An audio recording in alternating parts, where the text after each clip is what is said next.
ng mga nagbabagang balita.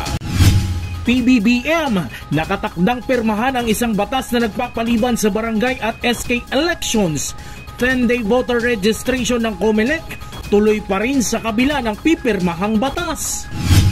Biyahe ng tren Quezon to Bicol, posibleng maging operational bago matapos ang 2025. Nang dahil sa konsensya, driver na naka-hit and run sa isang ginang sa Legazpi, sumuko na. Mga senior citizens sa Bumbon, nagpaunahan sa paggawa ng tiklan.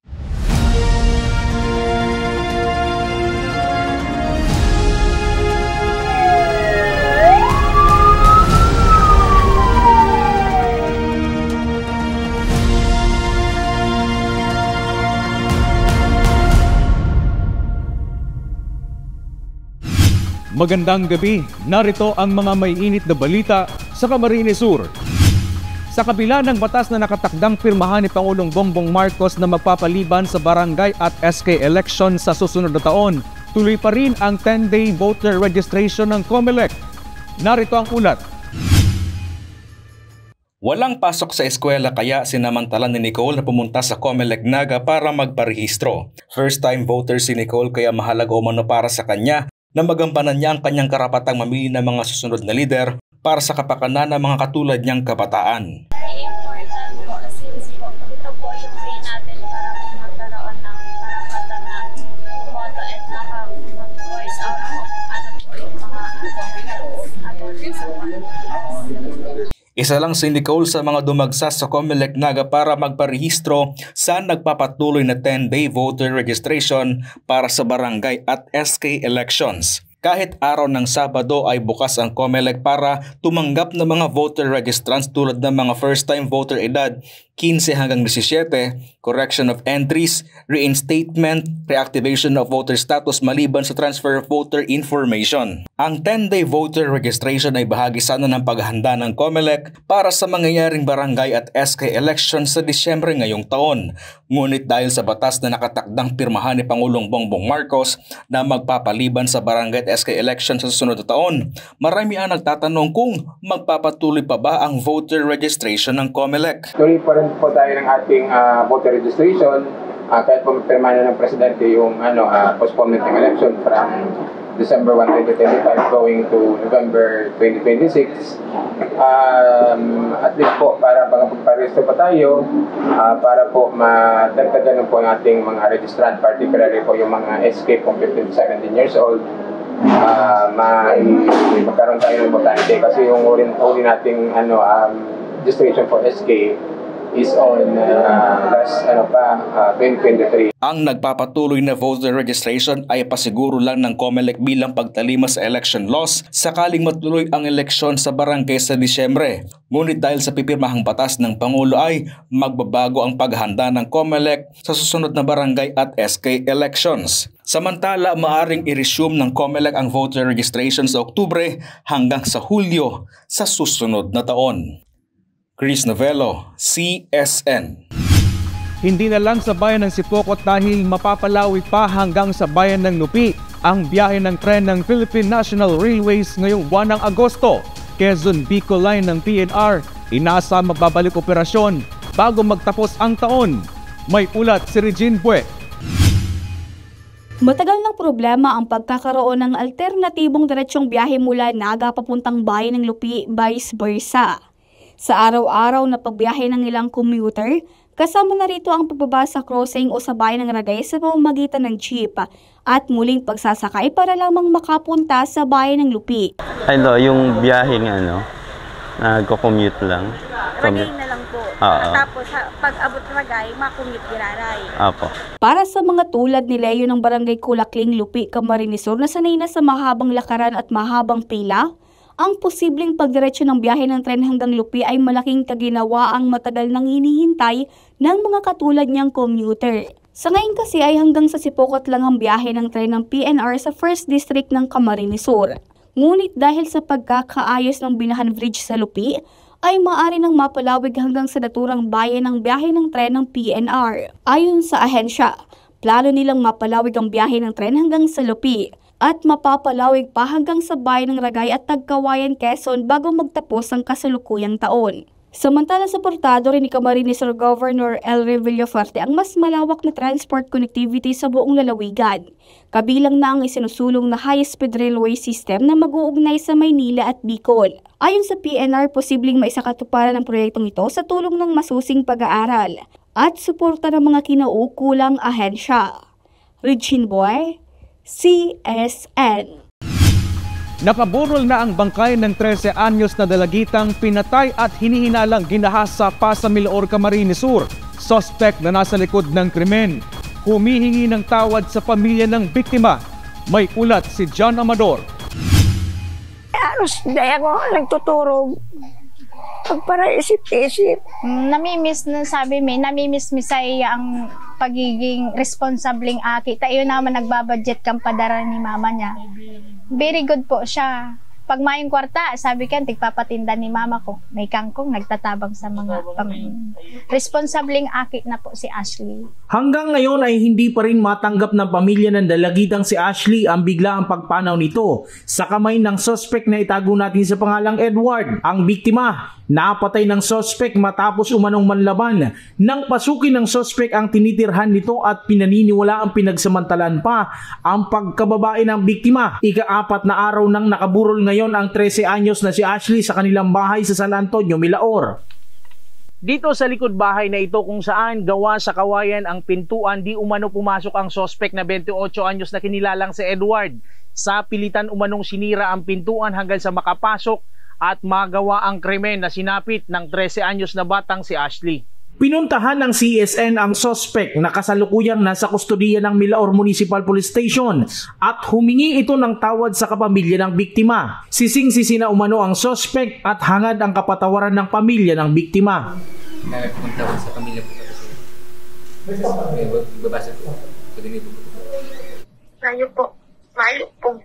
Hindi po mangyayari na tatawang ko siya ng chance. Mayo po. Kasi, ko yung pinatay niya. Hindi po. Hindi po. Dati na po kami naging mabait sa kanya. Ngayon, hindi na. Ko po yun. Hindi. Parang po yun. Wala. Mabigat ang nararamdaman ngayon ng mag-anak, lalo na ang lola na nagpalaki kay Ashley at kapatid nito na nagmalasakit sana noon sa suspect. Yan, dua yan. Dua na aki niya. Ako ang nag-aataman sa inda. Nagtatrabaho siya. Tama naman si ama. May araw ninda yan. Maigdi yan. May baho ka dyan. May kape ka dyan. Timpla na. Kanya doon sa kusina. Estimar yan. Madalang TV. Pag inabot ng pagkakanmi, siyempre alokon mo. Makakanyan. Ayun ang piginan nakit ko sa iya. Ayun ang ibinalos niya. Ayun nga, hinanakit nga niya. Ako, ang padara ko, marayman, araw ka na ibinalos niya. Hinihintay ng nakatakdang pag-uwi ng ina ni Ashley bukas. Wala din itong trabaho sa ngayon dahil sa inaasikasong kaso ng pagmamaltrato sa kanya ng kanyang amo sa ibang bansa. Humihingi din sila ng tulong dahil kapos din ang mag-anak. Nananawagan kami kay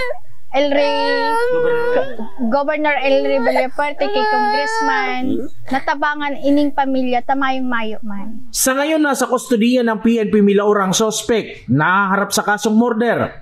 Kasalukuyan pang hinihintay ng mga otoridad ang resulta ng medico legal sa biktima upang malaman kung sasampahan din ito ng kasong rape sakaling mapatunayan na may nangyaring pang-aabuso sa biktima. Yung anak ko muna, intindihin ko po. Okay po. Anak ko muna po, umanda sa akin. Dapat anak ko. John Amador, CSN. Sumuko na sa pulisya ang suspect na nakasagasa patay sa isang ginang sa Legazpi City nitong Hulyo 30. Ayon sa Legazpi Police, nakonsensya umano ang suspect edad 70 anyos na mula sa bayan ng Santo Domingo, Albay. Hindi umano namalayan ng driver na may nasagasaan siya dahil sa pagmamadali sa isang personal emergency. Nasa kustodiya na ng Legazpi City Police ang suspect na maaring maharap sa reckless imprudence resulting to homicide. Kaya ngayon sumuko siya nitong Uno, pero hindi na natin siya na kumbaga sa lumagpas na yung peryodo kung saan dapat siya ay pwede pang na-inquest. So hindi na natin siya namagsat sa madaling sabi. So in good faith naman sinurinder niya yung kanyang sasakyan at susi at saka ORCR. So kompleto, nasa ating posisyon yung sasakyan for proper disposition pa rin. And initially, nag-usap na yung both parties nung magulang ng namatay na 40 years old. Yun nga, handa naman tumulong at magbigay ng paano mang mga kailanganin doon sa pagpapalibing at possibly may pag-uusapan pa sila sa mga susunod na araw kung sakaling matapos na mailibing itong naging biktima. Sa pulsa CCTV ang dalawang insidente ng pagnanakaw ng sasakyan sa Naga City. Autoridad may paalala sa mga motorista para makaiwas sa naturang krimen. May ulat si John Amador.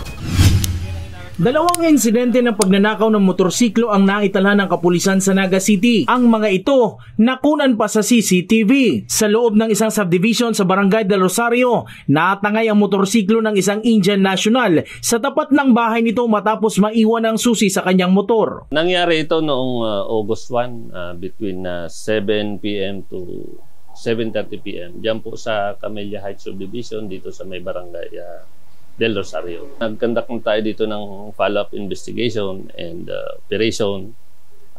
May directives na ako sa aking mga operatiba. Hanggang ngayon, ongoing pa ang investigation at follow-up.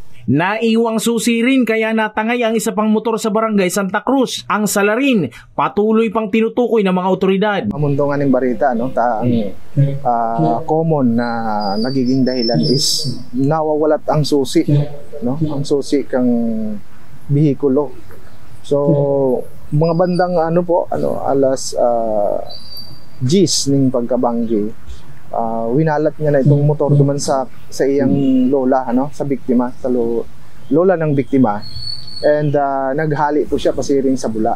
So, mga bandang mag-aalas 2 ng mayaga, pagbalik niya, dahil niya na nahiling si motor and duman niya na araman na garo na walat niya si susi. So, yun nga niya, may nag-aging sarong nasa 5'5" ang height, medyo madiklom po pati si lugar. So, medyo masakit si mga nakuha kang CCTV. Ayon kay Lieutenant Colonel Pumar, bumisita na sila sa Indian community sa lungsod para magpaalala at maiwasan ng mga katulad na insidente. Hinihimok din nila ang biktima na magsampa ng kaukulang kaso sakaling matuntun ang suspect sa nagpapatuloy na police operation. Iimbestigahan din umano ang security measures ng private security ng subdivision dahil mukhang maluwag umano ang mga ito sa tao sa loob ng subdivision. John Amador, CSN. Hindi na lang sa tanggapan ng Land Transportation Office mamamahagi ang ahensya ng mga unclaimed plates ng motorista. Dahil sa mismong checkpoints, ay mamamahagi na rin ito ng mga hindi pa nakukuhang plaka. Kung paano alamin sa ulat ni Eli Balbin. Hindi lang sa mismong tanggapan ng LTO makukuha ng mga motorista ang mga unclaimed plates. Dahil maging sa mga checkpoints ng ahensya ay ipapamahagi na rin ng kanilang mga tauhan ang mga unclaimed na plaka ng ilang motorista. Layunin ang hakbang na ito na mas mapadali para sa mga motorista na makuha ang kanilang mga plaka nang hindi na kailangan pang pumunta sa opisina. Ayon sa hepe ng LTO Naga na si Grace Rojas, buwan pa ng June nang simulang mamahagi sa checkpoint ng mga plaka at umabot na umano sa 3,000 na mga plaka ang dumating sa kanilang tanggapan. Matagal na, last month pa. Since June pa nga kami actually nag-start na mag-distribute. Ang mga plaka kasi yung mag-private, mag-for-hire sa motorcycle, andyan po lahat na yung mga plaka sa ngayon. Kaya almost 3,000 yun later sa dumating sa amin.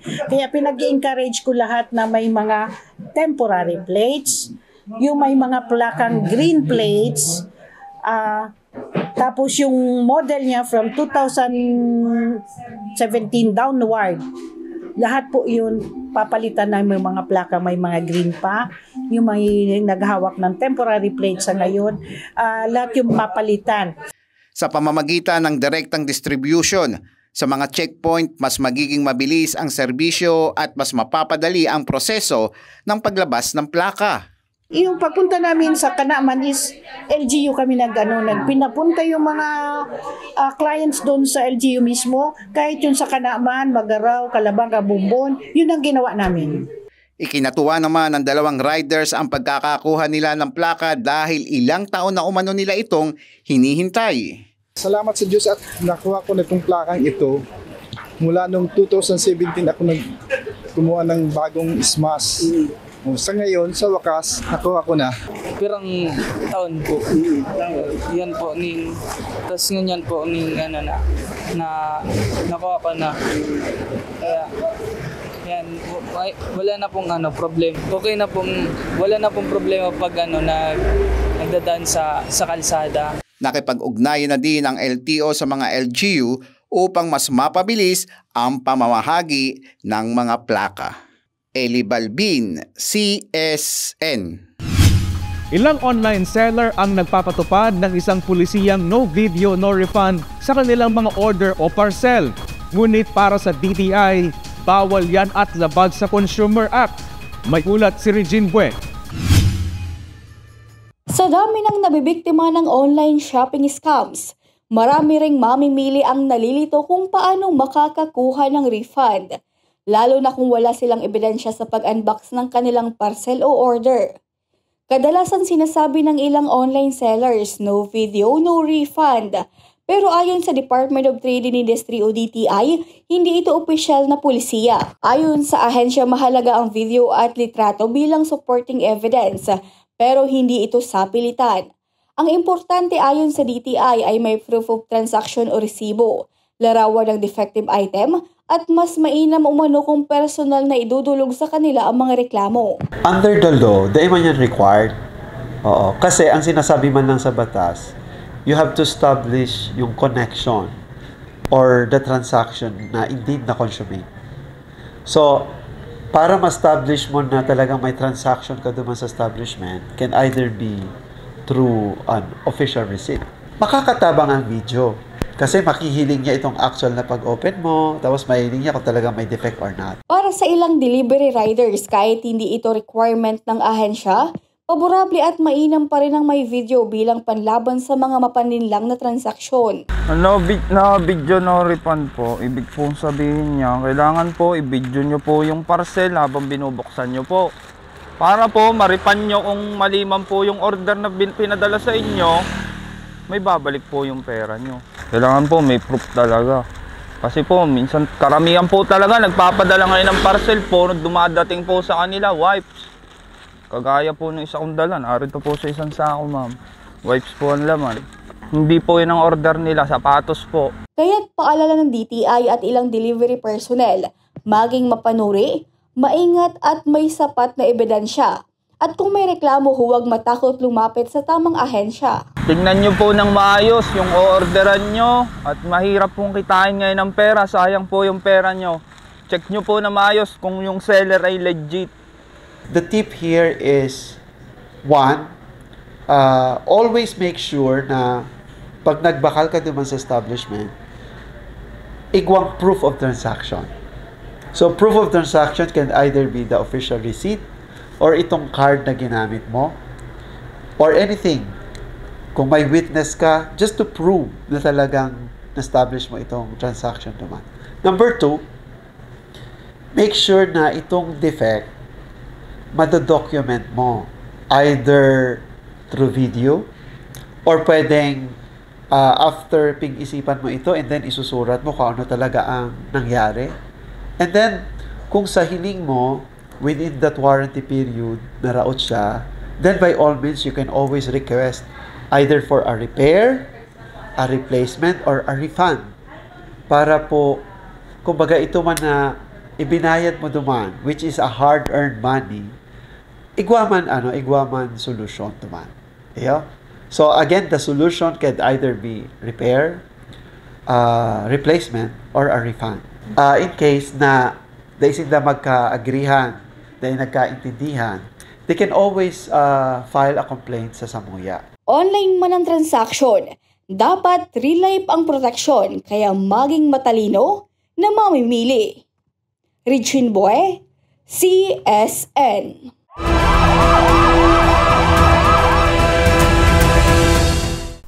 Milyon-milyong halaga ng shabu ang nasabat sa isang drug suspect sa ikinasang bypass operation sa Pili, Camarines Sur. Higit sa 10 milyong halaga ng droga nasabat ng kapulisan sa isang linggong operasyon. May ulat si John Amador. Himas rehas ngayon ang isang taga-Tondo sa Manila matapos masakote sa ikinasang bypass operation ng mga otoridad sa barangay Pawili-Pili, Camarines Sur nitong Sabado, Agosto 2. Nasamsam sa suspect na tinago sa pangalang Musanip ang nasa 600 grams ng shabu na nagkakahalaga ng nasa 4.8 million pesos. Sa datos ng Camarines Sur Police, umaabot na sa higit 10 milyong piso ng halaga ng droga na kumpiska ng kapulisan sa halos magkakasunod na operasyon kontra illegal na droga sa probinsya. Papanahon talaga yung ang issue na to sa illegal na droga dahil sunod-sunod for 1 week lang ang naging drug haul ng droga dito sa probinsya ng Camarines Sur is umaabot ng 10 million. O, sa isang ano lang yun more than 10 million. Pero hindi na natin kasi nasasama yung maliliit like kung 34,000, 20K or 3,000 lang yan or 1,000 plus lang. Yung tatlong malalaki natin na bypass operation, yun ang sinasabi natin na sa tatlo pa lang na yun 10M na tayo, more or less. Ayon kay Captain Altesa, bunga ito ng mas pinaigting na operasyon ng Kaugma Cops laban sa illegal na droga. Under surveillance kasi sila, may tinatawag kasi ang intelligence section na intel packet. So ibig sabihin, yung mga karamihan dito kasi yung mga nahuhuli din sa illegal na droga, lalo na sa bypass operation, kinukuhanan kasi yan ng mga statement. Saan yung source? So ito na yung mga sagot dun sa mga may mga nagtatanong, bakit anya ang nahuhuli lang ninyo yung mga drug peddler lang? Oo, yung mga titindalan na mga sabi nga pipitsugin lang. O kung mga 1,000 plus, 2,000, mga isang sachet, 2 sachet lang. O ngayon po, ito na po ang naging product ng tinatawag natin na mga surveillance sa mga nagbabagsak po talaga ng mga illegal na droga dito sa Kabikolan. Patuloy pa rin ang enhanced dissemination ng PNP sa Anti-Illegal Drugs Law na RA 9165 upang mapakita sa kabataan ang maaaring resulta kung sila ay maiimbwelto sa illegal na gawain at sa droga. Jan Amador, CSN. Pinadapa at nalubog sa tubig ang ilang sakahan sa Minalaba, Camarines Sur dulot ng habagat.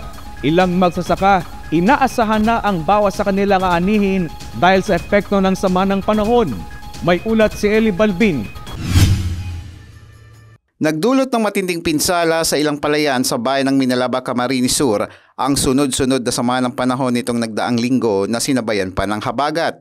May ilang sakahan ang pinadapa at nalubog sa tubig dahilan upang mangamba ang ilang magsasaka na nawalan ng ani at nalugi, tulad na lang ng sakahan ni Tatay Elias. Naapektaran talagang marami, ninulikan si tubig, doros. Siyempre ang doros, lanog ang paroy. Pero pa, imbis na maanihan, minsan nag-apla. Kaya sobra pa sa 50-50an natada. Dagdag pa ni Tatay Elias, nasa 200 sako na palay ang inaani niya ng nakaraang anihan. Ngunit ngayon na dinaanan ng habagat ay nasa 70 sako lang ang kanyang inaani. Dapat pag magayon, inaanihan mo ng lampas 200. Ay ngunyan, dahil nga nag-70. Ano po nagiging dahilan? So ata, kung aros ning magian na lang siya paka-harvest mo, maski yan sa harvester, sa ining iba pina-harvester ko, ata nagulpi, darakan orandoros, lanogay. Pag dinuros ang paroy, manang pag-asa. Ayon sa ahensya, nakahanda na ang ipapamahaging mga binhi sa mga magsasakang apektado ng mga nagdaang sama ng panahon. Dati naman po nakaposisyon ang ating mga buffer stock, yung mga palay, binhi ng palay, mais, at mga minerals and biologics para sa livestock. And meron din tayong pautang dun sa Agricultural Credit Policy Council. Ito yung agri-negosyo na up to 300,000 ang pwedeng ma-loan ng mga individual na nakarehistro sa RSPSA. Eli Balbin, CSN. Tututukan ni House Committee Chairman ng Information and Communications Technology at Camarines Sur 5th District Congressman Migs Villafuerte ang pagpapalakas ng digital infrastructure sa bansa. Mga batas sa cybersecurity tututukan rin ng mababatas ngayong digital age. Nagbabalik si Eli Balbin. Sa pagbubukas ng 20th Congress, itinalaga bilang bagong chairperson ng House Committee on Information and Communication Technology o ICT si 5th District Migs Villafuerte ng Camarines Sur. Sa social media post ng mambabatas, nagpasalamat siya sa House Leader sa pagkakatalaga sa kanya bilang chairman ng committee ng ICT. Aniya, isusulong niya ang mga bagong panukalang batas para sa mabilis na teknolohiya, pagpapalakas ng internet connectivity na sinimulan sa Camsur at papalawigin sa buong bansa lalong-lalo na sa mga coastal area.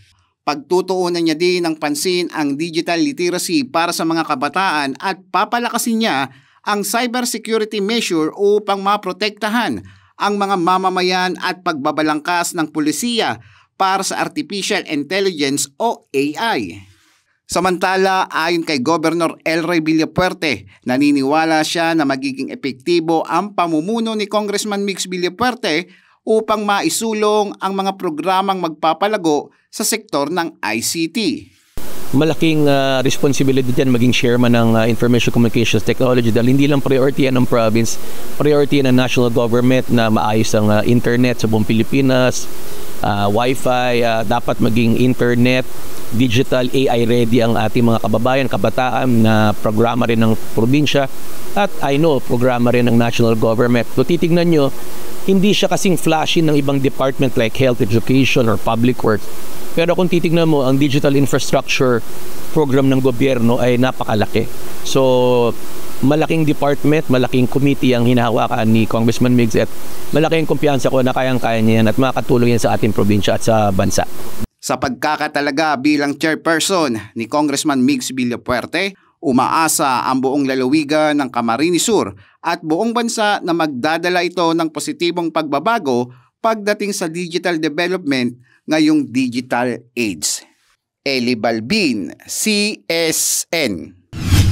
Kahit may edad na ay hindi pa rin nagpahuli ang mga senior citizens sa Santo Domingo, Bombon, Camarines Sur sa paggawa ng tiklad o nipa. Aktibidad dayong mapreserba at maipakilala sa mga kabataan ang pangunahing hanap buhay sa bayan.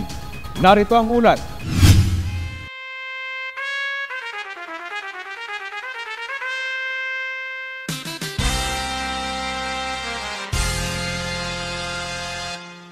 Focus, ngunit intense ang karera sa paggawa ng tiklad o nipa sa Barangay Santo Domingo, Bombon, Camarines Sur bilang bahagi ng nalalapit na kapistahan ng bayan. Year 2 na itong tiklad race na nilahukan ng mga senior citizen. 16 na senior citizen ang nagtagisan ng husay at bilis sa paggawa ng tiklad. Pinangunahan ito ni Barangay Council ng Santo Domingo sa pangunguna ni Punong Barangay Banban Hayag katuwang ang mga residente upang ipaalala na mas makilala at ipasa sa mga kabataan ang tradisyon ng paggawa ng tiklad o pawid o nipa na isa rin sa mga pangunahing hanap buhay ng mga taga-Bunbon. Ayon kay Punong Barangay, hindi lamang ito isang paligsahan kundi paraan upang mapanatili o mapreserba at mapakilala ang kultura ng mga taga-Bunbon. Pagkakataon rin ito ng mga lolo at lola sa lugar para ipakita ang kanilang kakayahan at karunungan sa paggawa ng tiklad. Yan po talaga si priority kang event na katawan on rock. Sa panahon kaya ngunyan, prioritize na lang yung mga event, mga hugay.